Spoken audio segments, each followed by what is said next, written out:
Hey guys, welcome back to my channel, and if you are new to my channel, welcome. I'm back with another Love and Hip Hop Atlanta Season 9 review. This review is for episode 4, and I am very late with getting this review up. I got so caught up in a bunch of other things that I did not have time to get this review done, so I'm getting it done now. If you did not see my reviews for episodes 1 through 3, please go check those out, and let's just get right into this review. So this episode was kind of filmed in a weird way when it comes to their interviews. Because of the whole coronavirus thing, they cannot film their interviews because they can't be in big groups of people. They need to be home quarantined. So they had to film their interviews themselves in their own home.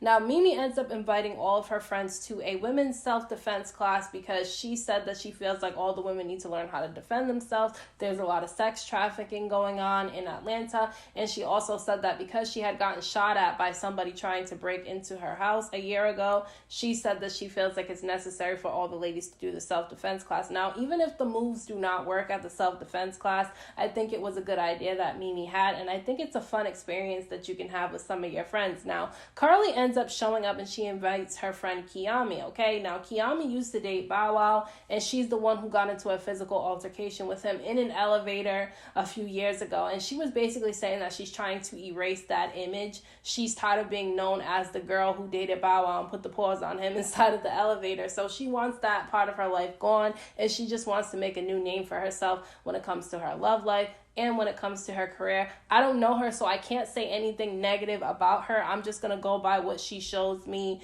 throughout this season, so I'm interested to see where her storyline ends up going. So since Scrap DeLeon has been out of prison, which he's been out of prison for a year, he's getting ready to do his freedom celebration because he's been out for 1 year.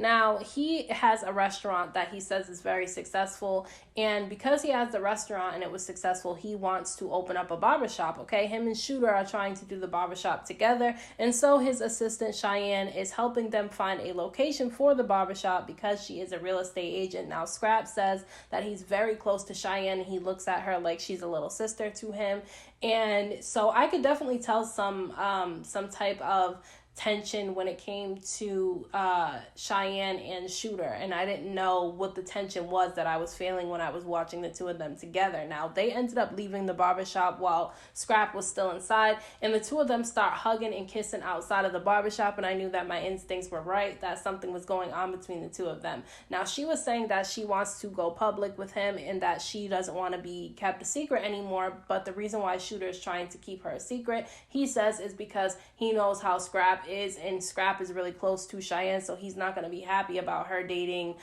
Shooter, so that's why he's trying to keep it a secret. I think he's playing games, though, because whether Scrap finds out or not, he can't really do anything to Cheyenne. She's a grown woman, so whoever she wants to date, she wants to date, but I feel like Shooter has other reasons as to why he's not trying to go public with Cheyenne. So Akbar V was having a single release party. She said that she's trying to focus on her career and trying to get enough money so that she can get all her kids under one roof and feel like she's more financially stable. Now, Tokyo Vanity is there with some of the other ladies, including Bambi and Spice, and they're all in a group having a conversation, and basically Tokyo Vanity said that she was not there to support Akbar V because she said that she doesn't like Akbar V. The two of them have had their own issues in the past. They squashed it, but she doesn't like that Akbar is constantly coming for light-skinned Keisha when, you know, Tokyo Vanity and light-skinned Keisha are cool with each other. Now, basically, she said that their drama has something to do with the two of them saying that they're the Queen of Atlanta. You got light-skinned Keisha calling herself the Queen of Atlanta, and then you got Akbar V having a problem with light-skinned Keisha saying that because she wants to call herself the Queen of Atlanta, is what I was getting from this whole conversation. It doesn't make any sense to me. I don't even know why there's any type of beef over that title, because to me, neither one of them are the Queen of Atlanta. Now, Bambi said that she doesn't mess with light-skinned Keisha either, but Tokyo Vanity made a lot of sense in this conversation because she said that that's fine if you guys don't like light-skinned Keisha, but it shouldn't have to be any type of beef. You guys just don't have to deal with each other, period, okay? Which is true. There doesn't have to be any type of beef. You just don't have to talk to each other, and if you guys are in the same place, you can literally literally just avoid each other, which Bambi agreed. And I think that Bambi would have stayed far from light-skinned Keisha had Shekinah not put her in the same room as her, and the two of them ended up having an argument. Now, Jock is going to do an interview with light-skinned Keisha on his radio show, and he invites Akbar V to be a part of it because he knows that she wants to address light-skinned Keisha. Now, Akbar ends up going and spitting some bars about light-skinned Keisha. It was whack. I'm not even trying to be mean, but it was whack, and I think that she's petty for arguing with a girl who's a lot younger than she is over a stupid name title. It makes no sense. Neither one of them are the Queen of Atlanta, but Akbar V really shouldn't care if the girl's calling herself that. So, light-skinned Keisha and Coca end up going to meet with Tokyo Vanity at a spin class. Tokyo Vanity has been taking her weight loss journey very seriously, and I think she's doing a great job, and I hope that she continues on the right path in trying to get herself as healthy as she can be and where she's comfortable being at. I hope that she sticks with it, though. Now, Keisha tells her that she ended up having a meeting with Bambi and Scrappy because Shekinah ended up setting them up to be in the same place at the same time, and it did not go well, and she felt some way about Shekinah doing that because she knows that her and Bambi do not get along with each other. That didn't go well at all, and I think that Shekinah needs to, step out of that situation and not put herself in the middle of it anymore, because that's just going to cause trouble with her, and the last thing you want to do is be in the middle of somebody else's beef. Now, Tokyo Vanity says that she ended up going to Akbar V's release party, and Akbar was taking shots at light-skinned Keisha the entire time that she was there, which she absolutely was. And it's funny because Akbar V was saying that light-skinned Keisha was a fan of hers, and then now she all of a sudden doesn't like her. But light-skinned Keisha said the same thing about Akbar V. She said that Akbar was a fan of hers, and now all of a sudden, because she's doing better than she is, now all of a sudden she has a problem with her. I don't know who's telling the truth in this situation, but I know we're going to get to the bottom of it by the time this season is over. So it's the night of Scrap DeLeon's 1-year celebration from being released from prison, and it looks like everybody's having a good time. Now, Mama D and Scrap's mom, KK, are having a conversation about Mama D's beef with Bambi's mom, Cece, okay? Now, KK's trying to convince Mama D to squash her beef with Cece because they have grandchildren and they need to be able to make the environment less toxic for the kids, which I agree with. I think that they don't have to be cool with each other, but they should be able to be cordial when they're in the same room because they have grandkids and you don't want to make the situation awkward. But Mama D seems like she has absolutely no interest in trying to make things work between her and Cece. And once Mama D has her mind set on something, she sticks to it.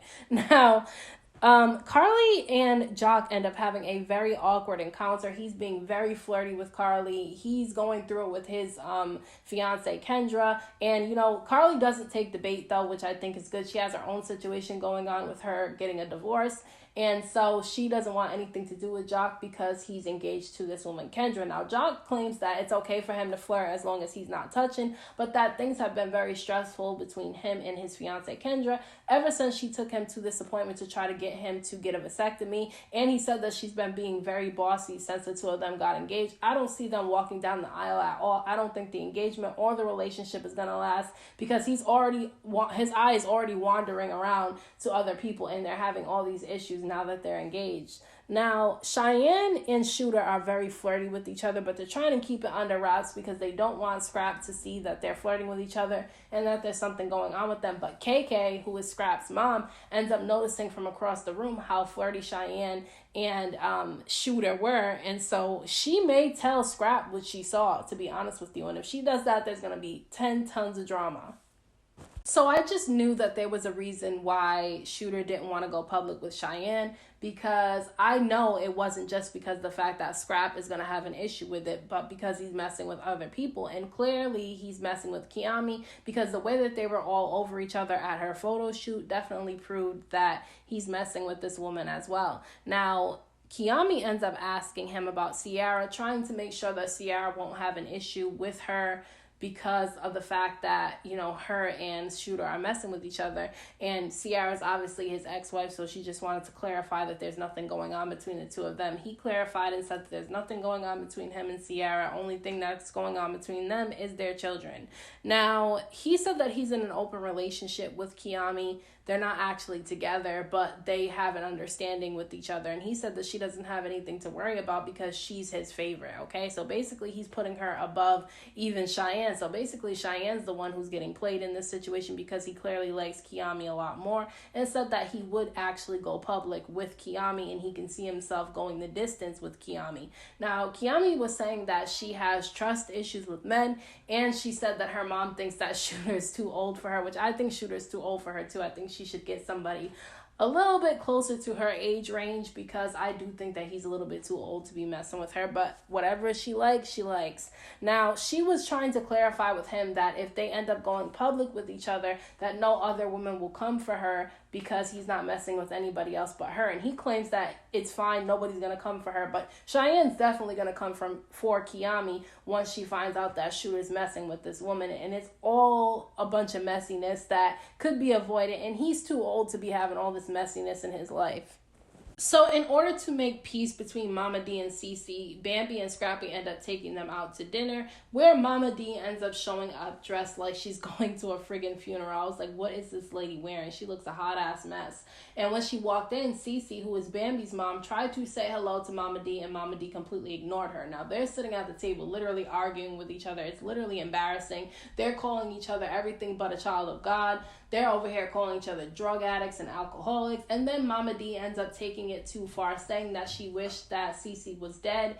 And she said that she still wants Cece dead because Cece just recovered from cancer. And so obviously Bambi had an issue with Mama D taking it that far. And so she started getting involved and yelling at the same time because she really didn't like that. And I think that Mama D has a tendency of taking things too far all the friggin' time. Now, she ends up pulling out an obituary that she wrote for Cece. And that's when everybody got pissed off because they feel like Mama D always does too much, which she does. She always does the most. And so, Scrappy started checking his mom, telling her that she was doing too much with that. And he said basically, if they can't squash their beef, then him and his family can stay in a little bubble and they don't have to be around either one of them.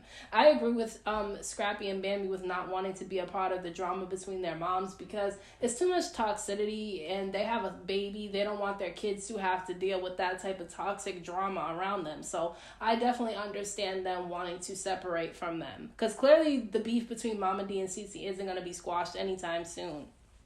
So Scrap D Leon is having an event feeding people in the community from his restaurant, and I think it's good that he's putting his time and energy into things that are productive. That'll definitely keep him out of trouble, hopefully. Now, Cheyenne is there, serving people food, and KK ends up showing up and confronting her about her relationship with Shooter because she had saw them at Scrap's party getting really cozy with each other and really flirty with one another, and so she wants to know what's going on. And Cheyenne said that she is seeing Shooter, but she doesn't want Scrap to find out, so she would appreciate it if KK did not say anything to Scrap, but I don't think that KK is going to keep it a secret because she seems to be all up in everybody's business this season so far. Now, she basically tells Cheyenne that she's being a hoe and tells her that she feels like she's being really messy. Now, I don't think that Cheyenne's necessarily being messy because she doesn't know that Shooter's messing with other women. She thinks that he's only about her, and so I don't think she's necessarily trying to be messy. But I feel like KK's being messy because I know she's going to end up telling Scrap about what she saw. And that's going to cause drama between not just Scrap and Cheyenne, but Scrap and Shooter.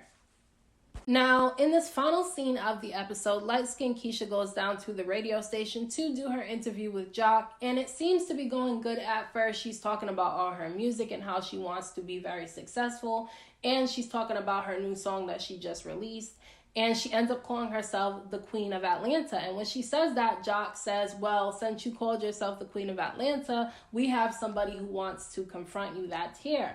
And basically, she looks confused because she's like, what do you mean somebody wants to confront me and it's here? And he's like, Akbar V, and he shows her on the screen. She's on video chat, and she's talking shit to light-skinned Keisha about the whole Queen of Atlanta thing. And, Keisha flips out, which I can understand why she flips out because she didn't know that Akbar V was going to have any type of confrontation with her. She didn't even know Akbar V was going to be a part of it. And even though it is on video chat, it's still an ambush, and she felt ambushed by Jock, and she thought that was wrong. I think it was wrong too. I think he should have asked Keisha first if she was okay with Akbar even having a conversation with her at all. She said that she's completely uninterested in having any type of drama with somebody who's, beneath her. She says she doesn't like to say that people are beneath her, but she feels like Akbar really is beneath her, and so she's not going to entertain her at all. She ends up storming out of the interview, and Jock tries to stop her, but she starts cussing his ass out because she feels like he did her wrong. Now, I do think that he was wrong for ambushing her and not giving her the heads up first,